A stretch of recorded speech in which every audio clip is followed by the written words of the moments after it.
Computer एक सामान्य परिचय। अक्सर लोग सोचते हैं कि कंप्यूटर एक सर्वशक्तिमान सुपरमैन की तरह है, परंतु ऐसा नहीं है।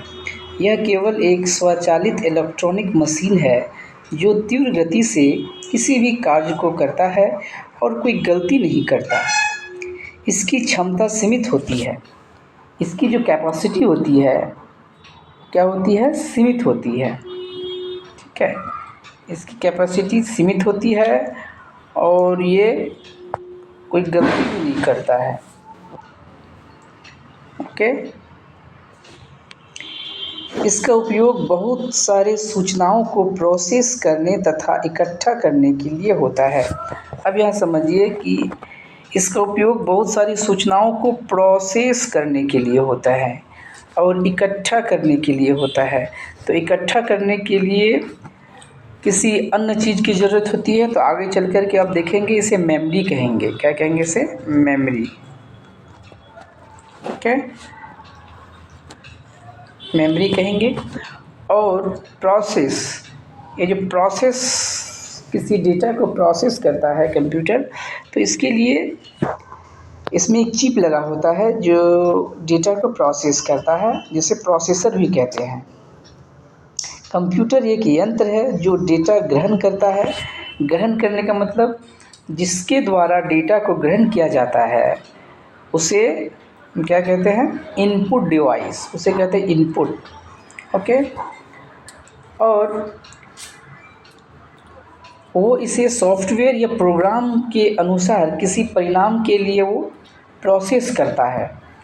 किसके द्वारा? तो प्रोसेसर के द्वारा ये प्रोसेस करता है। और कंप्यूटर को कृत्रिम बुद्धि की संज्ञा दी गई है, आर्टिफिशियल मेमोरी की संज्ञा दी गई है, क्योंकि ये किसी कार्य को आर्टिफिशियली करता है, डेटा को संग्रह रखता है और संग्रहित डेटा पर ये प्रोसेस करता है, जब चाहे इसकी आउटपुट देता है। इसकी स्मरण शक्ति मनुष्य की तुलना में उच्च होती है, इसीलिए ये बहुत बड़े टास्क को कुछ ही समय में कर देता है। कंप्यूटर संबंधी प्रारंभिक शब्द, कुछ एलिमेंट्री वर्ड्स हैं जो कंप्यूटर से संबंधित है, जैसे डेटा। डेटा किसे कहते हैं? तो यह एक अव्यवस्थित आंकड़ा या तथ्य है। यह प्रोसेस के पहले की अवस्था है। साधारण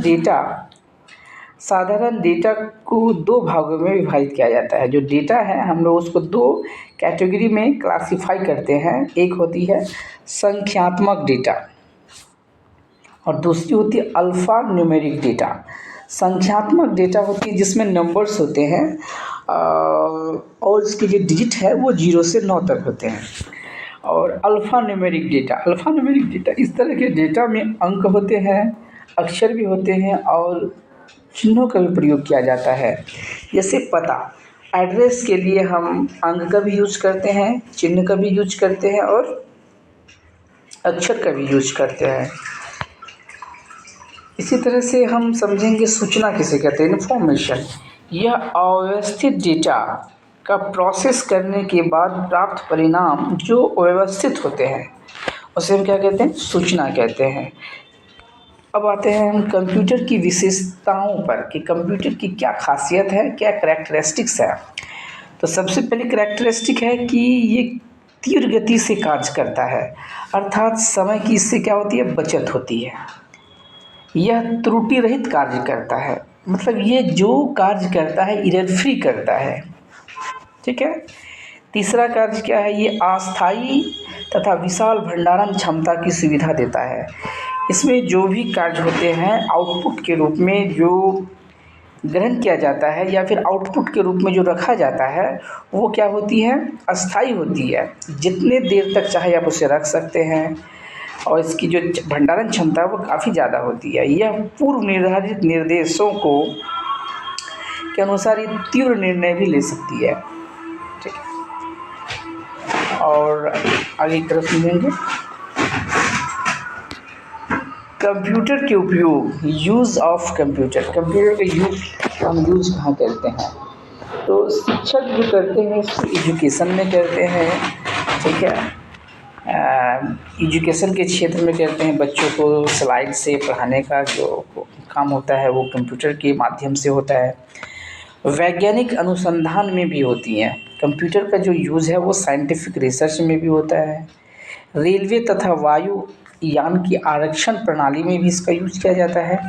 बैंकों में यूज होता है। चिकित्सा विज्ञान में, मेडिकल साइंस में भी बहुत ज़्यादा कंप्यूटर का प्रयोग होता है।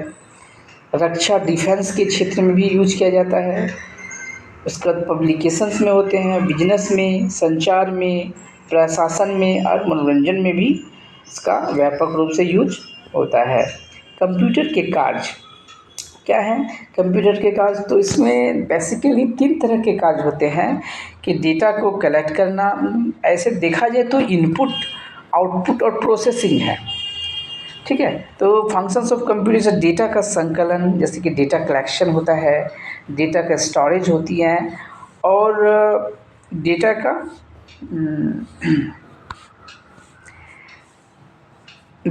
देखिए डेटा का संकलन, उसको डेटा का संचयन और डेटा का संसाधन मतलब डेटा प्रोसेसिंग और डेटा का निर्गमन, डेटा आउटपुट। तो देखा जाए तो डेटा स्टोरेज तो इसका काम तो है ही, उसके बाद डेटा प्रोसेसिंग भी है और डेटा आउटपुट भी है और डेटा संकलन मीन्स इनपुट, डेटा संकलन भी है। ये 4 प्रकार के कार्य कंप्यूटर मुख्य रूप से करते हैं। ठीक है, डेटा प्रोसेसिंग और इलेक्ट्रॉनिक डेटा प्रोसेसिंग, इसे समझते हैं। डेटा प्रोसेसिंग देखिए, कंप्यूटर के निर्माण से पहले निश्चित लक्ष्य को प्राप्त करने के लिए डेटा का संकलन, संचयन, संसाधन और निर्गमन हस्तचलित विधि से होता था, जिसे डेटा प्रोसेसिंग कहते थे। जैसे जैसे टेक्नोलॉजी बढ़ी, ठीक है, जैसे जैसे मान लिया कि ये देखिए, जैसे जैसे टेक्नोलॉजी बढ़ी का विकास हुआ, इन सारे कार्यों के लिए कंप्यूटर का उपयोग होने लगा। इसे इलेक्ट्रॉनिक डेटा प्रोसेसिंग भी कहते हैं। राइट, डेटा प्रोसेसिंग का मुख्य लक्ष्य अव्यवस्थित, देखिए ध्यान दीजिए, डेटा प्रोसेसिंग का जो मुख्य लक्ष्य है वो क्या है कि अव्यवस्थित डेटा यानी रॉ डेटा से व्यवस्थित डेटा इन्फॉर्मेशन प्राप्त करना, यानी रॉ डेटा पर प्रोसेसिंग करना और उसको किस में कन्वर्ट कर देना, इन्फॉर्मेशन में। यही मुख्य कार्य होता है कंप्यूटर का, जिसका उपयोग निर्णय लेने के लिए होता है। और जब ये रॉ डेटा इन्फॉर्मेशन में चेंज हो जाता है तो इस इन्फॉर्मेशन के थ्रू हम क्या करते हैं, निर्णय लेने में सक्षम होते हैं। तो जो कंप्यूटर के अंदर का जो प्रोसेस है उसको हम डायग्राम से भी दिखा सकते हैं। जैसे इनपुट हो गई एक पार्ट कंप्यूटर के अंदर, या कंप्यूटर में जो एक पार्ट है वो इनपुट है, जो डेटा पर जो प्रोसेसिंग होती है, जो कार्य होती है, रॉ डेटा जो हम इनपुट के रूप में लेते हैं,